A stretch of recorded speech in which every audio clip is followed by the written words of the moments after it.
What's up, everybody? Welcome to another edition of Established Run's NBA Injury Report Analysis Show. I'm Drew Dinkmeyer, here with Mike Gallagher to walk you through this 5-game slate. Little reprieve from the monster slates in NBA of late. We'll get another one tomorrow on Wednesday, but 7 last night, 5 today. I think it's like 3 on Thursday. Feeling like I have a little bit of a chance to catch my breath. How are you on this fine Tuesday, Mike? Doing good. Yeah, got all my quotes done for today and matchups. So light slate today. Feeling pretty good. Got a hike in today too. It was been a bit. That felt great. So yeah, feeling great. Nice. I had I went outside to get a workout in this morning, and man, it is finally like fall winter weather in New York. It has been unseasonably warm for the last few weeks, and I've really enjoyed it. I do not like the cold weather, and I just checked the weather app, and the next week is just 29 to 40 rain. I'm just like, it's here. It's finally happened. So the start of my NBA hiding in my apartment season has finally commenced. It sucks for me because this is now is the best time of the year for weather, and I'm too busy. So yeah, you got to move to a place that has miserable weather that encourages you to stay inside all the time. That's because I don't do enough of that. The hack. Yeah, for sure. Exactly. All right, let's get into the injury stuff tonight. In terms of the lead, Desmond Bane is out for a few weeks, which really sucks. We're huge Desmond Bane fans over at Established Run, your guy. But there was better news for the Grizzlies, and Jaren Jackson Jr. is expected to return a little bit ahead of the timeline that we anticipated in the offseason, which is really surprising given Jaren Jackson has not been a player to be ahead of timelines during his short career. What are your thoughts on how he's integrated in the rotation tonight and how things may or may not change without Desmond Bane? Yeah, so just with the Jaren Jackson thing, he was originally scheduled. I think I still hear the echo, so I think you got the audio issues again, just to get ahead of that. But so Jaren Jackson had a 4 to 6 month timeline that was issued on June 30th. So he is smack dab in the middle of that. He's been ramping up for a while. He's been going through 5-on-5s for a little bit. Definitely going to have a minutes cap, but I think he's got a shot to get low 20s, maybe a little bit more if he's feeling great. This team needs the depth. You're vacating Desmond Bane's mid-30s minutes role, big usage being vacated as well. We saw John Conchar basically pick up all the minutes, and they like him. We saw him pick up starts when they were missing Dillon Brooks. So I think Conchar, A, boosts his gets a lot of minutes, and B, talking about that low usage role, possibly elevating John Morant, even Adams, Brooks, obviously, even maybe Santi Aldama could find a bench role and still be able to carve out enough. They'll still be playing Jake LaRavia and David Roddy as part of their 10-man rotation. But great news for Jaren. Obviously, Bane, it sucks. 2 to 3 weeks with a toe injury. So we're gonna see a lot of John Conchar till next month, it looks like. On to the questionables for the slate. Probably the biggest one is with New Orleans, where Zion is listed as questionable with a foot issue. We have not seen Zion play through a lot of questionable tags in his brief career. What are your thoughts on his availability tonight and how it would impact things for the Pels? Yeah, back-to-back here is definitely a big factor. I didn't see what happened and no word from Willie Green at practice, so I think he's got a pretty good chance to play. If they don't play him, they're probably against the Grizzlies. So they would probably go to, I guess, Nance. No, I don't think they'd probably. I think they would go to Nance. They seem to like Najee Marshall behind, so I'm really think because I think they would go to Nance with against Jaren Jackson on the other side. We're seeing not much overlap. I think they're okay with that. Rather have smaller guys in the second unit against those guys. So I think they would lean that way. Not confident at all. They could just play smaller, but we'll see. It could be play them in this game. In a game they probably want. They play. Man, I wish I did a little more research here. They play. Who do they play tomorrow? They play the Bulls tomorrow. So I think they'd rather have this game. So I think they're going to probably play Zion here and then see how it goes after that. All right. We also have on Dallas, Reggie Bullock added midday with a neck strain. They do have Christian Wood back, so they have a little bit of their depth back.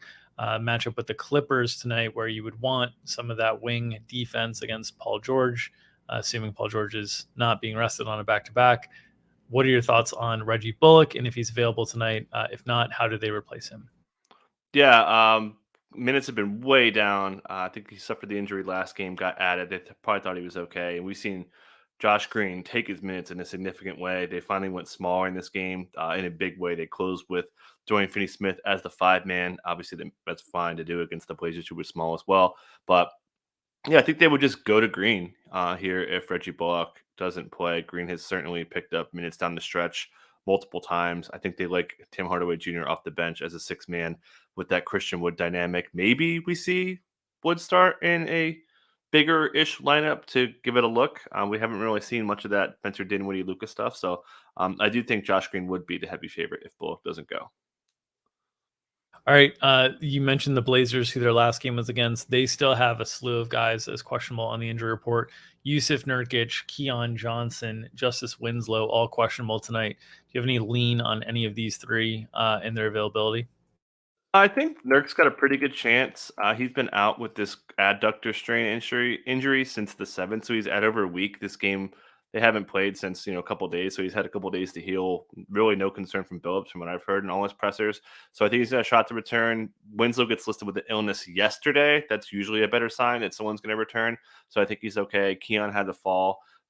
Probably okay. That doesn't really move the needle or anything. They would just play Shaden Sharp in his minutes, but we should see Dame get a full allotment of minutes. Just took over on him. Simons as well against this terrible, terrible Spurs team that just got embarrassed last night against a Warriors team that really needed a nice win.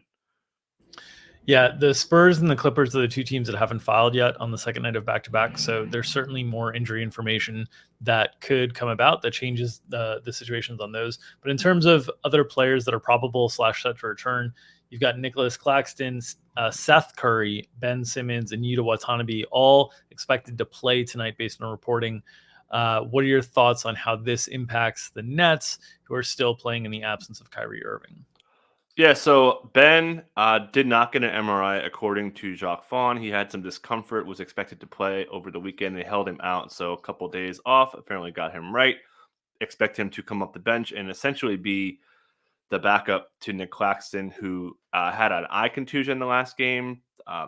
There was really no concern from Jacques Vaughn after the game, just kind of had it, and he was dealing with it. We've seen this pretty frequently. Tyler Hero, for instance, gets hit in the eye, was fine the next day, sort of similar, has even more time to heal. So expecting full go out of Claxton. Seth Curry's been managed with his injury as well, so he should be a full go. Nice to see Yuta Watanabe back after that really scary ankle / foot injury in Dallas. So yeah, they should have most of their rotation here. With the exception of TJ Warren. But yeah, pretty nice spot to see them get a lot of buys against a Kings team that's been playing pretty well here. They shout out to Mike Brown. Mike Brown's really got those guys playing well. In terms of the Nets rotation, Seth Curry's been kind of inched his way up on the minute side of things. It seems like when Ben Simmons has been available, he's been used more as kind of a backup center to Nicholas Claxton, and they've almost been sharing a full 48 minutes. What are your expectations on, ultimately what this rotation looks like? Obviously, they don't have Kyrie Irving now, but without Kyrie, we've seen them play just all different combinations of players while they've been trying to piecemeal things together with guys in and out. What do you think this stable rotation looks like in the absence of Kyrie? So I think they're going to still probably play Cam Thomas off the bench. It's more of almost Kevin Durant's backup in a way, obviously different position, but just as far as getting offense in their second unit without as much overlap there. Don't think they went to Morris a little bit to give him some more size because Anthony Davis was killing them. And then also because Claxton was out, so that I expect him to mostly go away. They like Yuta Watanabe's spacing, expect him to be in there. Don't really need to see Dave and Duke. I think they're going to probably start Sumner again because that lineup's, besides losing the last game, that lineup's been really good for them. It's really turned things around. It's been good on the defensive end. Overall, their defense has been a lot better since Kyrie went down, partly because Ben Simmons, who has been a detriment to defense. So I think that sums up most of it. Certainly going to expect a lot of Durant, a lot of Royce O'Neal. Claxton's minutes should be definitely normal. And then Joe Harris has been playing really big minutes as a pretty big defensive contributor as well as a 3-and-D guy for them. So I'm trying to think through the rotation here in terms of does Patty Mills potentially go away with Seth Curry kind of back in the mix? Because it sounds like the bench would be Ben Simmons at center, Watanabe at power forward essentially, Cam Thomas at one of the guard spots, Seth Curry at one of the guard spots, and then a fifth guy who's either a starter that's mixing in and matched or a 10-man rotation. How do you see that potentially 10 spot shaking out for the Nets, and whether it would just be a starter that's being rotated in a 9-man rotation? I mean, if I'm them, I'm putting the long defender out there. I'd rather have Duke just because the Kings just don't give up threes. So I think adding spacing doesn't really help you. Although the Kings, they changed their defense a lot in the last game. They ran a lot of blitz stuff. They ran a box and one against Steph late in the game too. That was really cool to see. So I personally I would lean that way, but not that we need to go there. So I would probably lean Duke as my 10th man, but I think Vaughn may kind of go with the tried and true McMills for the 10th rotation spot. Awesome. Yeah, like digging into that stuff because I think it on these teams that the rotations change around a lot. Sometimes props might come up on a player that we think has a chance to be out of the rotation, in which case it's pretty interesting to look at there. In terms of other doubtful outs news, Rudy Gay got downgraded during the day. He hasn't been playing a huge role for Utah this year, so I don't expect it to be a challenge to fill. But how do you expect them to fill that? Yeah, so they're gonna probably add a 10th man. We've seen Will Hardy almost a Taylor Jenkins-esque 10-man rotation, regardless. Without Vando, they were still going 10. They were bringing in some Agbaji. I thought we were actually just talking about the minutes. My first inclination was like, okay, more THT at the 4. We saw at times when they were missing guys, foul trouble, whatever, they closed with THT at the 4. Will Hardy said he's liked him there. So he's a guy I think could get there if they do tighten things up to maybe get him into the low 20s in minutes. We'll see Walker Kessler maybe get some more run as well.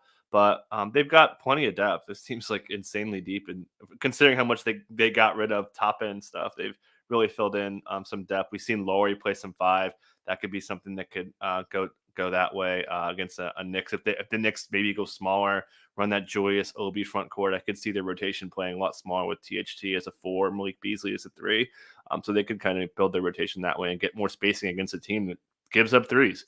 So Will Hardy's pretty sharp, and I expect them to really maximize their strengths against the Knicks' weaknesses.